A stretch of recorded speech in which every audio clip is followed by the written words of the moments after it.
سوال: تنوین کسے کہتے ہیں؟ اس کا جواب ہے دو زبر، دو زیر اور دو پیش کو تنوین کہتے ہیں۔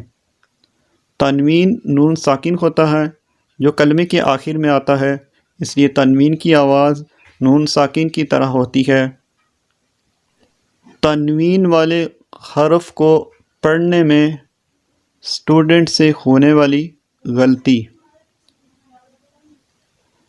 با دو زبر بن، با دو زیر بن، با دو پیش بن۔ تو اس طرح کی غلطی اکثر اسٹوڈنٹ سے ہو جاتی ہے تنوین والے حرف کو پڑھنے میں۔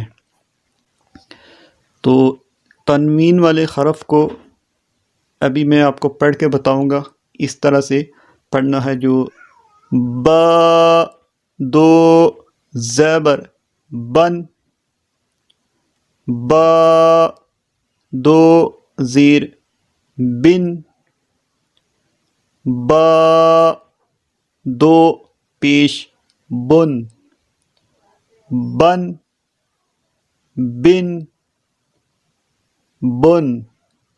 تو اے سے پڑھنا ہے، جس حرف کے اوپر تنوین ہو، ٹھیک ہے، تو اس حرف کو اے سے پڑھنا ہے۔